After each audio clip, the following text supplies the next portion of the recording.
차 한잔 하듯 편안하게. 오늘은 할배가 오래 지켜본 두 사람의 이야기를 해볼까 하네.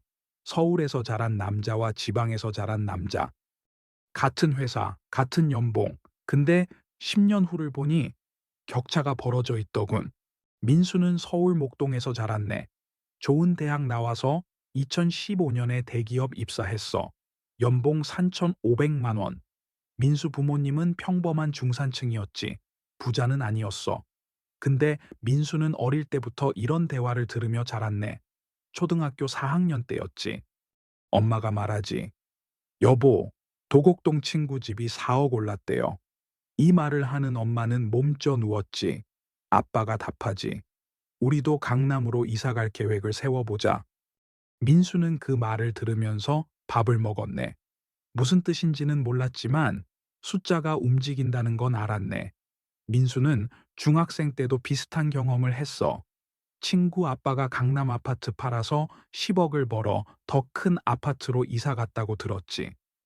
민수는 그걸 보면서 생각했네. 아, 집이 돈을 버는 거구나. 초등학생 민수가 들은 단어들, 전세, 매매, 갭투자, 재건축, 학군, 이 아이에게 집은 살 곳이 아니라 움직이는 자산이었네. 진호는 경남의 작은 도시에서 자랐네. 집은 부모님 소유였지. 할머니가 말씀하시지. 이 집은 네 할아버지가 직접 지으신 거다. 아빠가 말하지. 집은 팔 생각 없다. 우리 집이니까. 진호네 집 주변엔 비슷한 집들이 많았네. 다들 자기 집에서 평생 살았지. 진호는 고등학생 때 아버지가 사업 실패로 빚을 진 적이 있었어. 그때 온 가족이 힘들어했지. 빚쟁이들에게 쫓겼지. 진호는 그때 다짐했어. 나는 절대 빚지고 살지 않겠다. 초등학생 진호가 들은 단어들, 월급, 저축, 보험, 절약, 이 아이에게 집은 사는 곳이었네. 돈은 버는 것이고 아끼는 것이었지. 2015년 입사한 두 친구는 같이 일을 시작했네. 연봉도 똑같아. 3,500만 원. 능력도 비슷했어. 학벌도 같았지. 둘은 금방 친해졌어. 민수가 물었지. 진호야, 너 집 구했어? 진호가 답했네. 아니, 회사 기숙사 들어갔어? 돈 모으려고. 민수가 속으로 생각했어. 기숙사? 그 돈으로 전세 대출 받는 게 나을 텐데. 근데 10년 후 두 사람의 통장을 보면 완전히 달라져 있었네. 왜 그랬을까? 민수는 첫 월급을 받기도 전에 계산을 시작했네.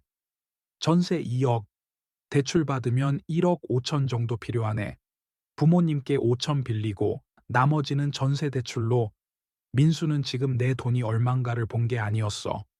지금 움직일 수 있는 돈이 얼만가를 본 거지.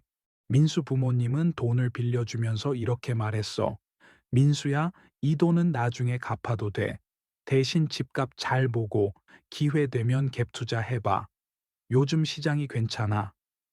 2년 뒤 그 전셋집이 2억 5천이 됐어. 민수는 이때다 싶어 갭 투자로 작은 아파트 하나를 샀네. 3억 5천짜리.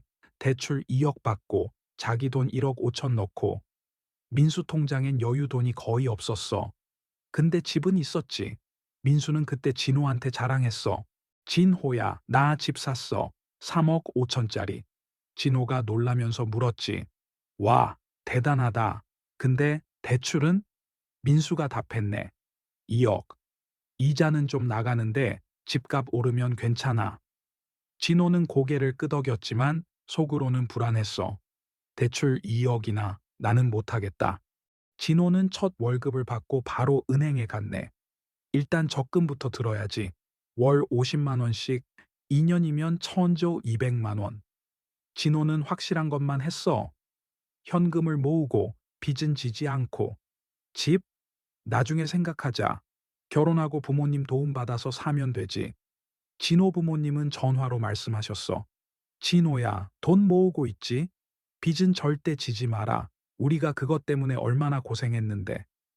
진호는 답했지. 네, 아버지, 걱정 마세요. 2017년 진호 통장엔 1,200만 원이 있었어. 민수보다 현금이 많았지. 근데 집은 없었네. 자, 여기서 잠깐 멈춰보게. 누가 잘못됐나? 아무도 아니네. 누가 게으른가? 아무도 아니네.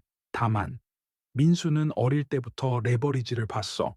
부모님이 전세 끼고 집 사는 걸, 대출 받아서 아파트 바꾸는 걸 봤지. 진호는 어릴 때부터 안정을 봤어. 부모님이 빚 없이 사는 걸, 현금 모으는 걸 봤지. 이게 모든 차이의 시작이었네. 둘 다 결혼을 했네. 2018년이었지.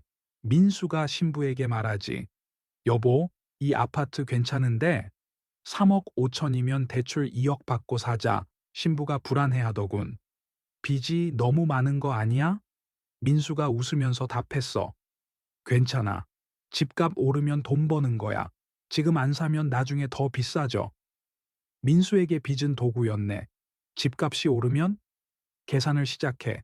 집값이 떨어지면 버틸 방법을 찾지. 가격 변동에 익숙했거든. 진호가 신부에게 말하지. 여보, 전세 살다가 천천히 모아서 사자. 신부가 답하네. 그래, 빚은 무서워. 진호 부부는 전세 2억짜리에 들어갔어. 둘이 열심히 모으면 5년 안에 집 살 수 있을 거라고 생각했지. 진호 장인어른은 이렇게 말씀하셨어. 진호야, 빚 지지 말고 천천히 모아. 우리 딸 고생시키지 마. 진호가 답했지. 네, 장인어른. 진호에게 빚은 위험이었네. 집값이 오르면 불안해져. 나는 언제 사나? 집값이 떨어지면 안도해. 그것 봐, 안 사길 잘했어. 가격 변동에 둔감했거든. 여기서 결정적인 순간이 온다네. 2019년부터 2021년까지 집값이 미친 듯이 오르기 시작했지. 민수는 생각했어. 오른다. 더 사야 해. 2020년 민수는 추가로 대출을 받아서 소형 아파트 하나를 더 샀네. 2주택이 됐지. 대출이 6억까지 늘어났어. 이자만 한 달에 150만 원. 민수 아내가 무서워하더군. 이거 버틸 수 있어? 민수가 답했지. 버텨야지. 지금 안 사면 평생 못 사. 진호는 생각했어. 미쳤어, 이건. 기다려야지. 2020년 진호가 보니까 전에 보던 아파트가 3억에서 5억이 됐더군. 진호가 한숨 쉬지. 이제 우리는 못 사겠네. 진호 아내도 불안해하더군. 여보, 우리 집은 언제 사요? 진호가 답했어. 조금만 기다려. 곧 떨어질 거야. 이렇게 오를 리가 없어. 진호는 전세를 연장하고 현금을 계속 모았어. 2021년엔 통장에 5천만 원이 있었지. 진호는 물었어. 민수야, 너 대출 많은데 괜찮아? 금리 오르면 어쩌려고? 민수가 답했지. 걱정 마. 집값 오르는 거 봐. 나 지금 차익만 5억이야. 2022년 금리가 오르고 집값이 꺾였네. 민수 대출 이자가 2배로 뛰었어. 한 달에 300만 원씩 나가더군. 민수 월급이 600만 원인데 이자만 300만 원. 민수 아내가 알바를 시작했어. 버티려고. 민수가 힘들어 하더군. 집 팔까? 근데 집값이 떨어진 상태라 팔면 손해야. 버티기로 했지. 민수는 그때 진호한테 전화했어. 진호야, 나 좀 힘들다. 대출 이자가 진호가 걱정하면서 답했지. 그럴 줄 알았어. 괜찮아? 민수가 말했네. 어떻게든 버텨야지. 집 팔 수는 없어. 진호는 안도했어. 그것 봐. 안 샀길 잘했어. 지금 샀으면 우리도 저렇게 됐을 거야. 진호는 전세를 또 연장했어. 통장엔 8천만 원이 있었지. 진호 아내가 말했어. 여보, 우리 잘한 거 맞죠? 진호가 답했네. 그럼 우리 빚도 없고 돈도 모았잖아. 2024년 말 민수자산 아파트 2채 시가로 19억, 대출 6억, 순자산 13억. 민수가 웃으면서 말하더군. 힘들었는데 버티길 잘했어요. 민수는 이제 여유가 생겼어. 대출 이자도 관리할 만하고 집값도 다시 올랐지. 민수 아내도 이제는 안심하더군. 당신 말이 맞았어. 버티길 잘했네. 진호 자산, 전세 보증금 2억, 현금 8천만 원, 순자산 2억 8천. 진호가 한숨 쉬면서 말하지. 열심히 모았는데 격차가 벌어졌네. 진호는 복잡한 심경이었어. 열심히 일했고 성실하게 저축했는데 민수랑 차이가 너무 크더군. 진호 아내도 말했어. 우리도 그때 샀어야 했나? 자네들, 이상하지 않나? 소득은 비슷했어. 둘 다 과장급이니까. 근데 자산 격차는 5배 이상 벌어졌지. 왜? 민수는 일찍 판에 올라탔네. 실수도 많이 했어. 이자 폭탄도 맞았지. 근데 게임 안에 있었어.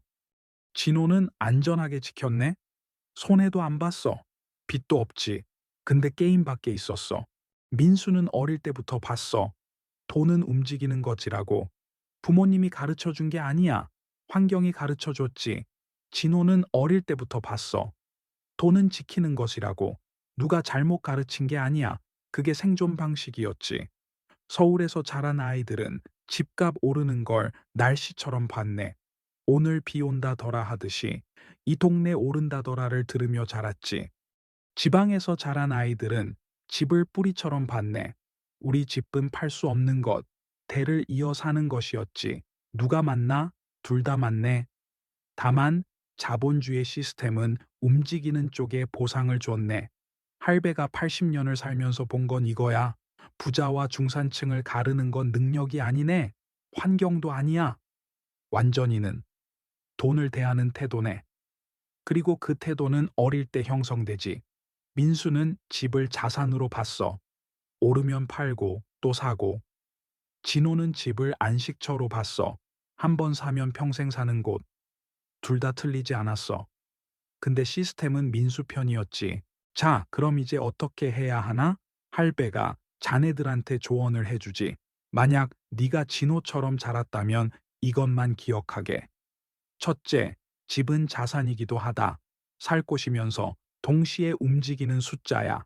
팔면 안 되는 게 아니네. 필요하면 팔 수 있는 거지. 둘째, 빚은 도구가 될 수 있다. 무조건 나쁜 게 아니야. 쓰는 방식의 문제지. 좋은 빚은 자산을 만들어주고 나쁜 빚은 소비를 만들어줘. 셋째, 가격 변동을 두려워 말게. 오르락 내리락은 자연스러운 거야. 중요한 건 타이밍이 아니라 시간이네. 넷째, 지금부터라도 공부하게. 부동산, 주식, 대출 구조. 어렵지 않아. 유튜브만 봐도 다 나오지. 늦게 배웠다고 못 가는 건 아니네. 다만 지금부터는 의식적으로 배워야 해. 만약 네가 민수처럼 자랐다면 이걸 기억하게. 첫째, 레버리지는 양날의 검이다. 오를 때 좋지만 떨어질 때 치명적이야.